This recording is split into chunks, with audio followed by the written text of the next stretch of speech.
Hello everyone. Welcome to my channel, The Learner's Curve. Thank you for taking out the time to learn some of the basic English grammar. Today, we will be learning about punctuation marks. And if you like the channel, please subscribe and like my channel. So, first, let us know what do you mean by punctuation marks. Punctuation marks are a group of symbols used to separate words, clarify the sentences, make text easier to read, and give meaning to the sentence. Punctuation improves writing skills, avoids misunderstanding, and increases communication skills. Types of punctuation marks. There are 14 primary types of punctuation marks: full stop, question mark, comma, apostrophe, exclamation mark, quotation marks, slash, colon, semicolon, parenthesis, brackets, dash, hyphen, and an ellipsis. Now, let us study each punctuation mark in detail. First is full stop.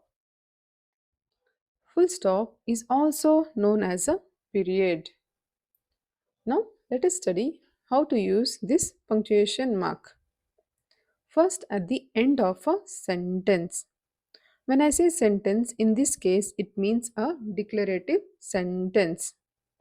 So, what do you mean by a declarative sentence? A declarative sentence is a sentence that makes a statement or expresses an opinion and always ends with a full stop. Example: these muffins are delicious. See, this is an example for a declarative sentence. So, at the end of a sentence, we are placing a full stop. Next, after abbreviations. So, what do you mean by abbreviation? Abbreviations are the shortened form of a word. So, while using such shortened form, we use full stop. Example: the meeting is scheduled at 12 p.m. Here, PM refers to post meridiem, that is afternoon. In such case, we use full stop for abbreviations, that is P dot M dot. Next, Mr. Jack is a scientist. Here, inside the bracket, we have mentioned USA. It means this sentence is true for the American English. That is, in American English, they do use a full stop after abbreviations such as Mr., Mrs., and so on. Okay, see the next example.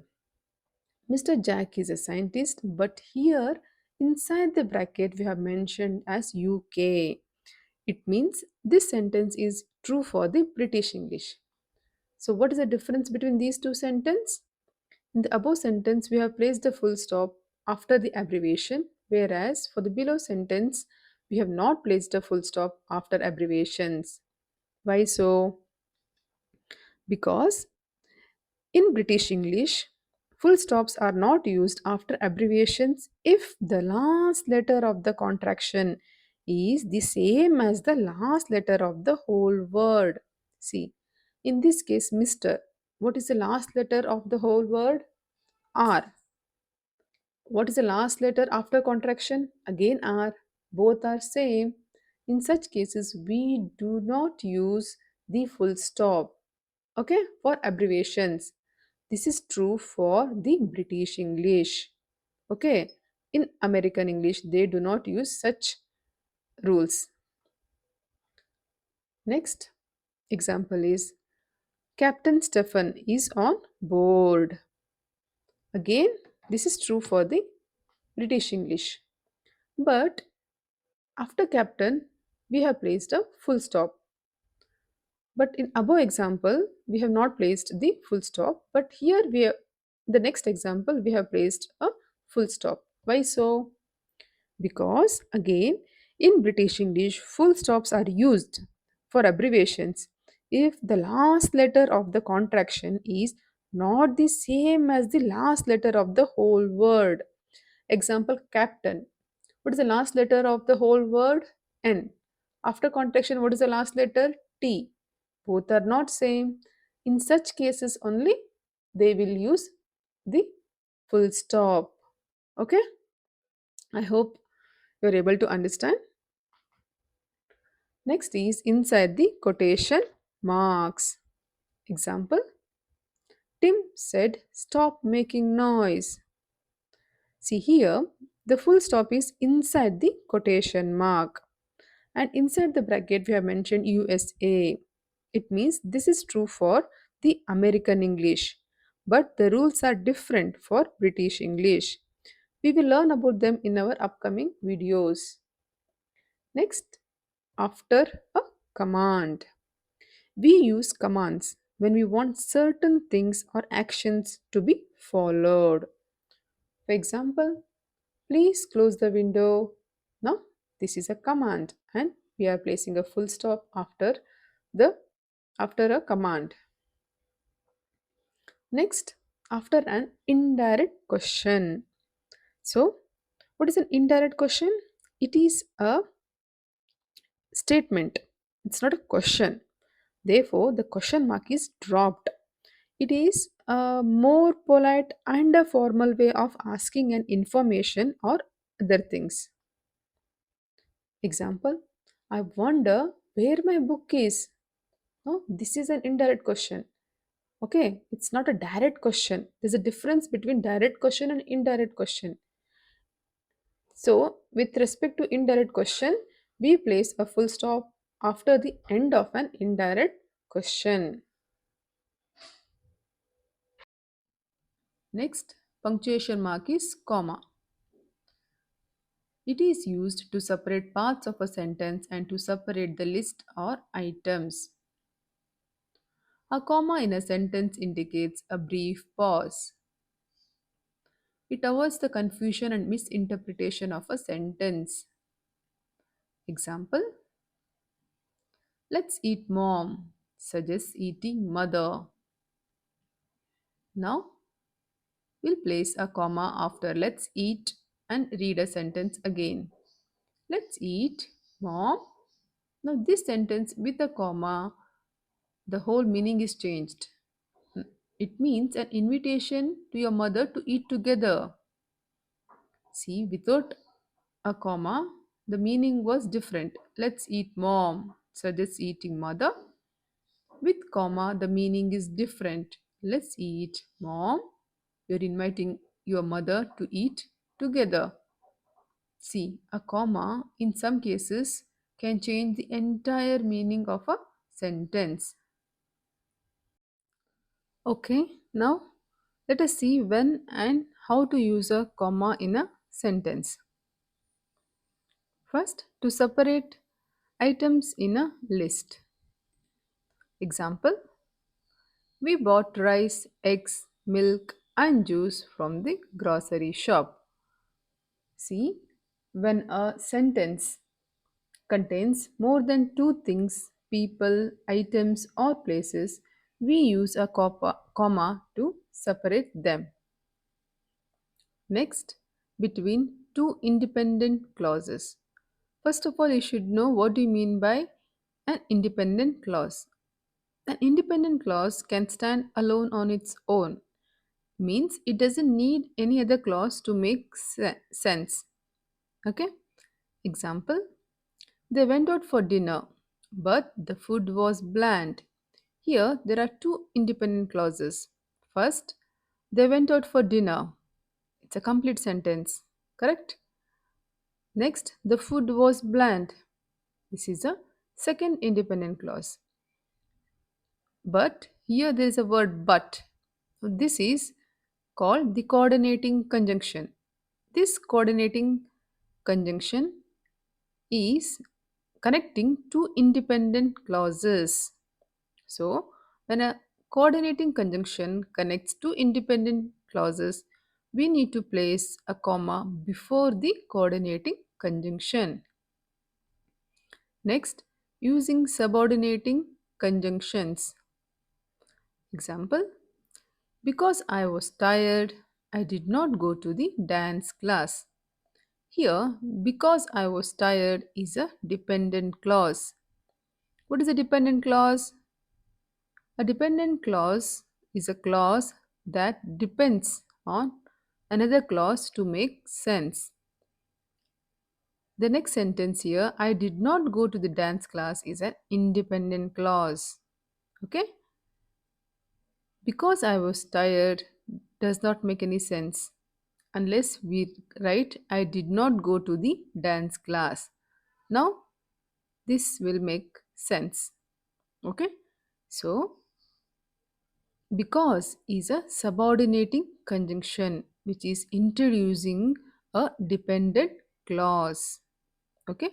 When a sentence contains a subordinating conjunction which is introducing a dependent clause, we need to place a comma after the dependent clause. Okay? Before the independent clause. Next, separating days of the week, month, and year. Example: my sister was born on Monday, October 20, 2014. When a sentence contains week, month, year, we need to separate them using a comma. Therefore, we have placed a comma after Monday and after October 20. Next, separating cities, states, and countries. Example: she is from Mysore, India. Here, Mysore is a place in Karnataka state in India. To separate them, we have placed a comma. Next, to separate quoted part. Example: she said it's snowing outside. Now, here, as you can see, we have placed a comma after she said. Whenever a sentence contain a quoted part, we need to separate the quoted part by using a comma. The next punctuation mark is question mark. Question mark is also called an interrogation point, indicating a direct question that is being asked and which mostly needs an answer in return. Example: what is your name? This is a direct question. Therefore, we place a question mark after a direct question. Next, where is your home? Similarly, here also at the end of a direct question, we place a question mark. Now, let us see how and when to use a question mark in a sentence. First, to end a direct question. So, what do you mean by a direct question? A direct question is a question that is asked directly to a person or a group of people to get an answer. Example: how are you? Now, this is a direct question, and we are placing a question mark at the end of a direct question.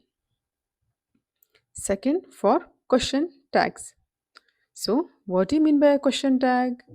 A question tag is a short question that is added at the end of a sentence to show an agreement or confirmation. For example, she is a pilot, isn't she? Okay. Next, for courtesy questions. So, what do you mean by a courtesy question? A courtesy question is a question asked when the speaker wants to emphasize that the request is polite and not a command. Example: could you please pass me the book? Okay, this is a courtesy question. So, after the end of a courtesy question, we are placing a question mark. Next, for uncertainty. So, what do you mean by uncertainty? So, uncertainty means you're not sure of something or some stuff. Usually, an internal question mark is used to show that something is uncertain. For example, here the party was attended by 50 number of people. Okay, so after 50, we have placed an internal question mark. That means you're not sure whether the party was attended by 50 number of people, more than 50 number of people, or less than 50 number of people. You're not sure about the count. Therefore, you're placing an internal question mark after 50. Okay, but this is an informal way of writing. Okay, this we cannot use it for the formal way of writing. Okay, it is not allowed in formal writing. When you want to mention the same sentence in a formal way, you can write the party was attended by approximately 50 number of people. Do not use a question mark, internal question mark, when you're using a formal writing. Okay, it is only for informal writing. Next, for rhetorical question. Example: can't you finish your homework? Okay, see, here rhetorical question means the answer is obvious. Okay, it doesn't require a response. It is often asked to make a point. Okay, that is, can't you finish your homework? So, after a rhetorical question, you're placing the question mark. Next, the punctuation mark is apostrophe. An apostrophe is a punctuation mark used to indicate two main functions: to show possession and in contractions. Example: Virat's bat is heavy. This is an example for the possession. What do you mean by possession? Possession means to own something. In this case, Virat owns a bat which is heavy. Okay? So, to show that Virat is owning a bat, we add apostrophe and an S after Virat. Okay? This is the example for possession. Virat's bat is heavy. Next is contractions. It's a book. No, it's is a contraction. See, without contraction. It is a book. It is a is without contraction. After contraction, it is becomes its.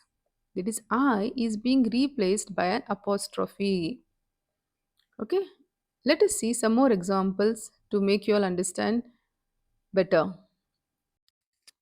To make it more simpler, we have categorized them into 6 types. This is with respect to possession. Okay.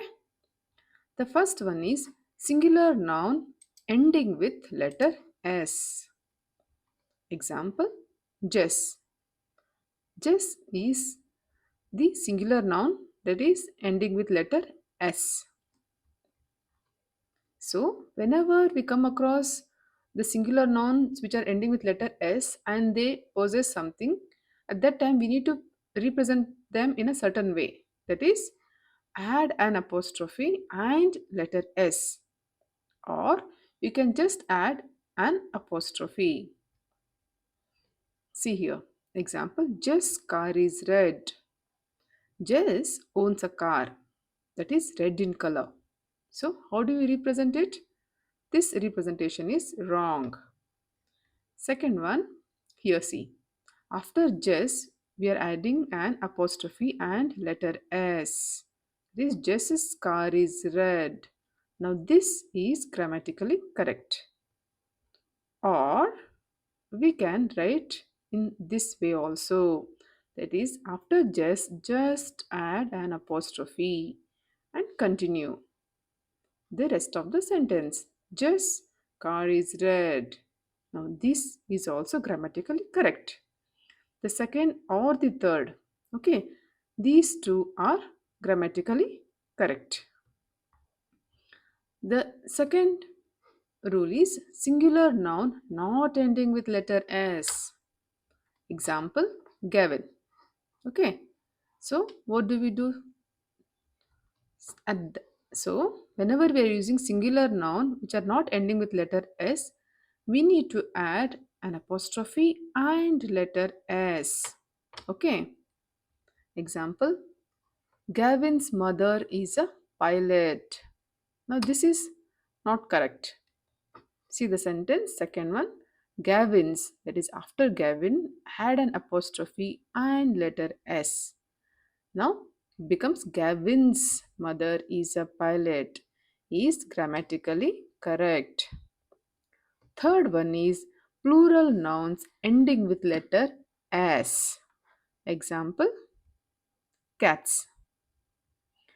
So we need to add only apostrophe. See here. The cat's toys were lying on the floor. Okay. So here this is not correct. The cats, after cats, which is a plural noun, we need to add an apostrophe. The cat's toys were lying on the floor. Now this sentence is correct. Next is plural noun not ending with letter S. Example: woman. In such case, add an apostrophe and letter S. Example: the woman's restroom is on the first floor. This is not correct. See the next sentence. The woman's, in which we are adding an apostrophe and letter S to woman. Okay, this is grammatically correct. The woman's restroom is on the first floor. Okay.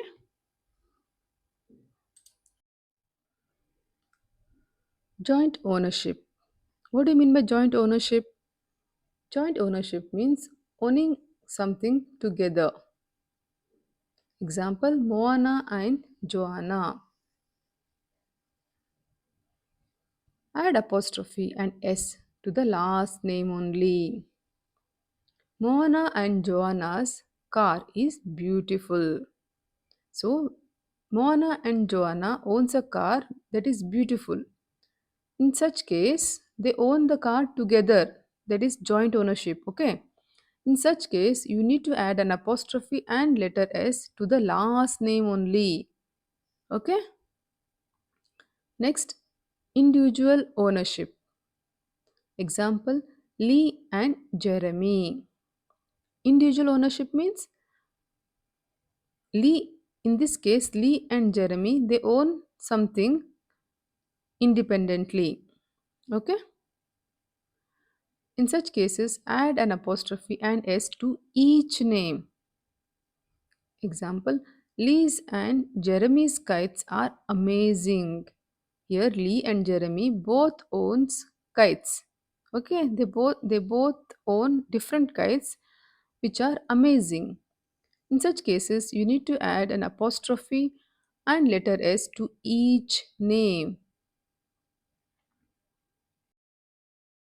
Now, next is contractions.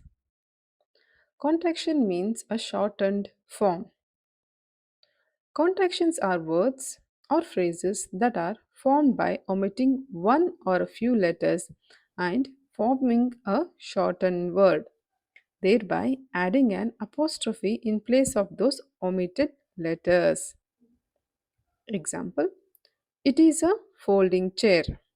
Now, this sentence do not have any contractions. See the next sentence, the same sentence. It's a folding chair.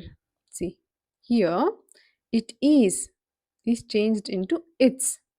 Here I is being replaced with an apostrophe. Okay? First it is a folding chair. After contraction, it becomes it's a folding chair. So I is being replaced with an apostrophe. So let us see how these contractions are formed. First, by using a subject pronoun and a verb. Example: You is an example for a subject pronoun and are is a verb. So you plus are, which becomes you are. After contraction, we can write it as you are, where a is being replaced with an apostrophe. Example, you are a great teacher. Next, subject pronoun and verb. I is an example of a subject pronoun and have is a verb. I have. After contraction becomes I have, where H and A are being replaced with an apostrophe. Example, I have cleared my exams. Next, subject pronoun plus will. You is an example of a subject pronoun and plus will, which becomes you will. After contraction, the letter W and I are being replaced with an apostrophe. It becomes you'll. Example, you'll come with me. Next, interrogative adverb plus verb. What plus is what is, but after contraction it becomes what's. I is being replaced with an apostrophe. Example, what's your number? Next, verb plus not. It has is a verb. Okay, has plus not becomes has not. After contraction, it becomes hasn't. She hasn't come home yet. Next is informal. What is informal? Informal is not used in formal writing. Okay, going plus to becomes gonna. Okay, here I am gonna sing now. Now, here we are not using any apostrophe, but I'm just trying to show that there are some informal contractions, okay, which we regularly use in our day-to-day talking styles, but such informal contractions shouldn't be used in our formal writing. Okay, it is not acceptable. Next, exclamation mark. Exclamation mark is a punctuation mark used to express strong feelings or emotions such as happiness, excitement, anger, and so on. Often used in the middle of a sentence or at the end. Also used to emphasize certain points. Now let us see where and how to use the exclamation mark in a sentence. First, to express strong feelings. That was an amazing view. Here, we have placed an exclamation mark after an amazing view. Shows our excitement. Okay? That excitement is being shown by using an exclamation mark. Next, hooray, we won the match. Here, we won the match and we are happy. To show our happiness, we have placed an exclamation mark after hooray. Next, to emphasize a point. Example, finish your homework. You are emphasizing a point here by saying you have to finish the homework. There is no way. Okay. Another example, do the laundry. The last condition is it can be used as a command. Means it can be used in a sentences which are commands. Example, get out, sit down. These are commands. In such cases, an exclamation mark can be used at the end of a sentence, at the end of a command. The next punctuation mark is quotation marks. Quotation marks are also known as inverted commas, are used around a sentence, a quote, or a word to highlight that it is being used specially. Now let us see how and where to use such question marks in a sentence. First rule is used in a direct speech. So what is a direct speech? Direct speech involves repeating someone's actual words or quotes or phrases without modifying them. Okay? Example: I am writing a book, she said. Okay?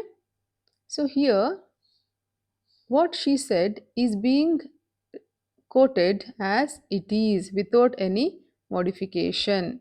Therefore, such things are placed within the quotation marks. Similarly, he said, I have been to India 2 times. Now, what he said is being quoted as it is. So, it is placed within the quotation marks. Title of a poem, a short story, etc. Whenever we mention the title of a book or a short stories, it should be within the quotation marks. Example: Today is a Good Day by Mark Smith. Today is a Good Day is written by Mark Smith. Therefore, that title is placed within the quotation marks. Next, The Timeless Wisdom by William Shakespeare. Again, the title is placed with the timeless wisdom is placed within the quotation marks. Next, for alleged or so called. Alleged or so called refers to expressing doubt or disbelief. For example, we don't need friends like you. Here, friends is quoted and it means they are not suitable to be called as friends. It's a disbelief. The next punctuation mark is a slash. Slash is a punctuation mark used to mention alternatives, often used to represent or and slash or. Now, let us see how to use slash in a sentence. First, in place of or. Example: Do you like cars slash bikes? Here, slash means or. Okay. Do you like cars or bikes?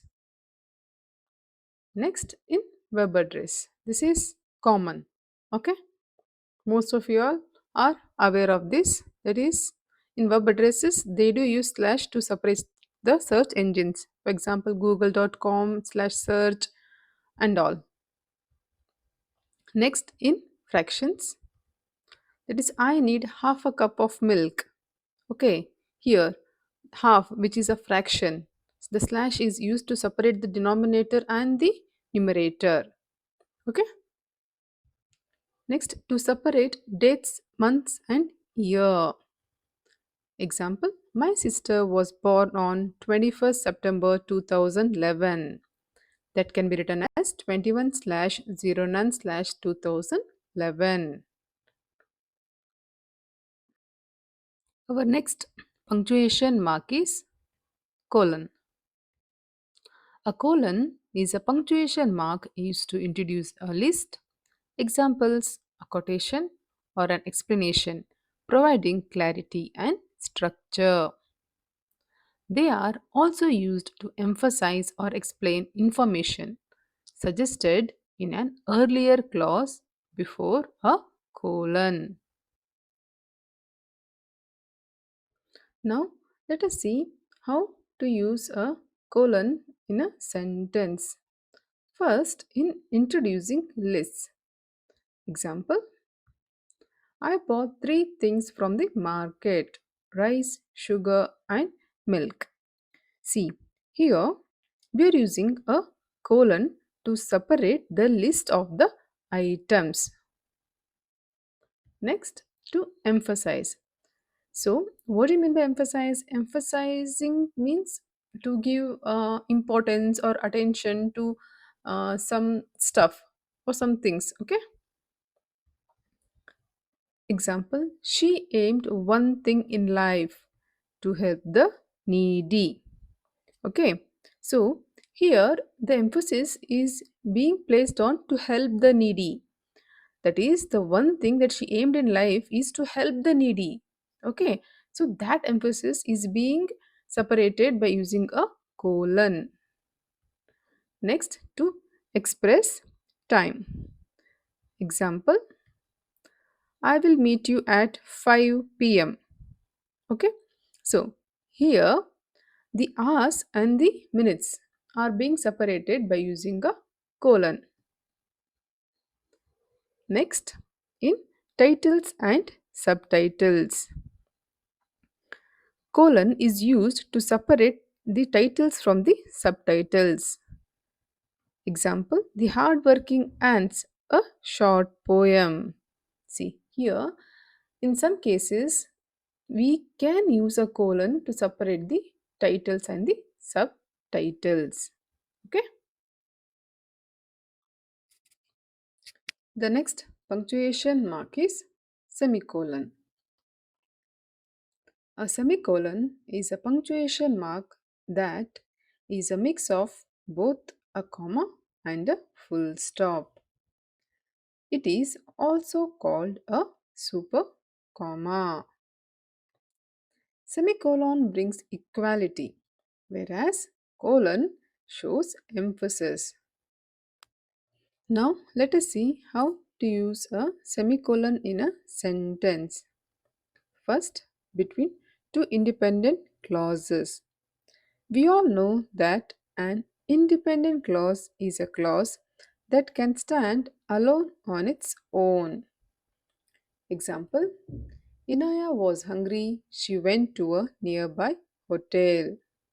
So, when a sentence contains two independent clauses, they can be separated by using a semicolon. Here, in this case, we have two independent clauses. First one is Inaya was hungry. Second is she went to a nearby hotel. They can be separated by using a semicolon. Next, to separate complicate information. Example, the concert will be held in Bangalore, comma, India, place a semicolon, Sydney, comma, Australia, place a semicolon, and California, place a comma, the USA. Then full stop. See, this sentence, if we do not use commas and semicolons properly, it may get confusing. Okay, see here. We are using a comma to separate the state with respect to its country and semicolon to separate the countries. For example, Bangalore and India.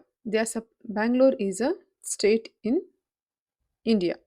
Therefore, we separate both of them by using a comma. Whereas we are separating India and Australia by using a semicolon. Okay, I hope this is easy to understand. Next, between two independent clauses joined by an adverb. Okay, example, I woke up late, therefore I missed the bus. Here, therefore is an adverb and is joining two independent clauses. See, I woke up late is the first independent clause. Second independent clause is I missed the bus. Both of them are being joined by an adverb, that is therefore. So, whenever there is an adverb that is joining two independent clauses which are separate, they can be separated by a semicolon. Next punctuation mark is parenthesis. So, what do you mean by parenthesis? Parentheses are the punctuation marks that are used to provide extra or additional information that is not essential to the sentence. The main sentence can stand alone on its own without them. Now let us know how to use parentheses to add extra information. Example, I won the race. Inside the parenthesis, we have written A. That is our excitement since we won the race. Now, that excitement is an extra or additional information. Okay? Without that, also, the main sentence, I won the race, will not change. Correct? Such extra information or additional information can be written with inside the parenthesis. Next, used for acronyms. What are acronyms? Acronyms are abbreviations that are formed from the first letter of other words in a phrase.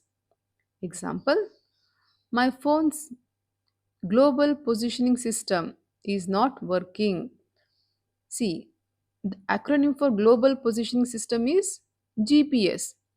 That is written inside the parenthesis. Next, to include citations. What is citation? A citation is a reference to the source from which ideas, information, or phrases were used in a sentence or articles. For example, exercise and its long-term effects. Inside the bracket, Jai et al., 2011. Here, Jai and his team, which is referred as et al., have written an article in 2011 about exercise and its long term effects. So, such information can be written inside the parenthesis. Our next punctuation mark is bracket. So, what do you mean by bracket? Square brackets are used to add information within a quotation which is not part of the original text. Let us see how and when to use brackets. First, for modifying quotations. The man shouted at them for being noisy. The man shouted at them. At whom he shouted? The neighbors. Okay? That information can be put inside the square bracket. Here we are modifying the quotation. The original quotation did not include the neighbors, but we are trying to modify the quotation by adding the neighbors to make the reader easy to understand. Such information can be added within the square bracket. Next, to indicate a error. Jen and Lee is going to the park. Can you find out what is wrong with the sentence? Correct. Jen and Lee are going to the park, not is. So, whenever there is an grammatical error, we use the word sick, SIC, inside the square bracket to mention the previous word is grammatically not correct. Generally, is we have placed the word sick inside the square bracket going to the park. Sick refers to the previous word is not correct. Used in translation. Example, in France, people greet each other by saying bonjour. So, what do you mean by bonjour? The translated meaning is written inside the square bracket. It means hello. The next punctuation mark is a dash. What is a dash? A dash is a punctuation mark longer than the hyphen that is used to separate a phrase or a clause in a sentence. Dashes are separators. Now let us see how to use the dashes to show an information. Example, Ben, my neighbor, sings well. So, who is Ben? He is my neighbor. What he does? Sings very well. These informations are separated by using dash. Ben dash my neighbor dash sings very well. Next, to credit a quotation. Be the change you wish to see in the world. This was the quote which was said by Mahatma Gandhi. So, so to credit a quotation, we after the quotation we place a dash and write the name of a person who has quoted. Okay, to introduce a list. My sister speaks three languages: French, English, and Italian. So, before introducing a list, we can place a dash. The next punctuation mark is a hyphen. A hyphen is a punctuation mark that we use to connect two or more words in a sentence. Now, let us see how to use a hyphen. First rule, to join two or more words, that is compound adjectives. Example, Raj is a well behaved boy. Mike is a good looking guy. So, first let us know what is compound adjective. A compound adjective is an adjective made up of two or more words that function as a single unit. Okay? See, well and behaved are two different words, but they are joined by an hyphen so that they can function as a single unit. So these are called as compound adjectives. Well behaved is a compound adjective. Raj is a well behaved boy. Here, to separate these compound adjective, we have used the hyphen. Mike is a good looking guy. Okay. Again, for good looking, we have used a hyphen so that it can function as a single unit. To avoid confusion, I saw a man eating lion. What does it mean? It means you saw a man who was eating a lion. Now we'll place a hyphen between man and eating. Now see the sentence. The meaning is changed now. I saw a man eating lion. Now this suggests you saw a lion which is a man eating lion. Okay? Next, with compound numbers. Compound numbers are two-digit numbers from 10 to 99. Example, there were 56 people at the rally. 56 is a compound number and we have used a hyphen. Tina got her first job at the age of 21. Again, 21 is a compound number and we have used a hyphen over here. Next punctuation and our final punctuation mark is ellipsis. Ellipsis is a punctuation mark consisting of three dots or periods. Ellipsis means the omission of words from the sentence. Now let us see how ellipses are used in a sentence. First one, in omission of words in a sentence. Example, see, this is the original sentence.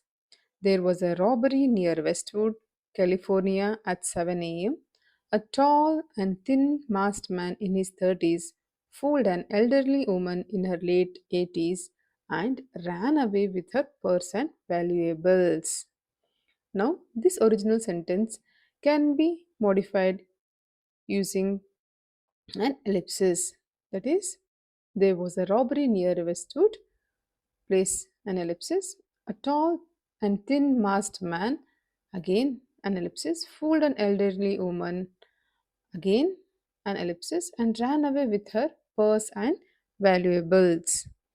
See, here ellipses are used to shorten and reduce the sentence by leaving out or omitting some part of the sentence intentionally without altering the meaning. The reader will understand the main intention of the sentence in a shorter time. Next, to show a pause. Example, she said, wait, I am going away. So, the pause here is indicated by an ellipsis. Next, the pause, I know. Next, to show trailing off. Ellipsis is used to suggest that the sentence is trailing off, which indicates a pause or an unfinished word. Okay? I don't like this because the sentence is not finished. It is trailing off, which is indicated by ellipsis. Okay, this is it for now. Thank you everyone for your time, energy, and patience. If you like my video, please subscribe and like my channel. Bye for now.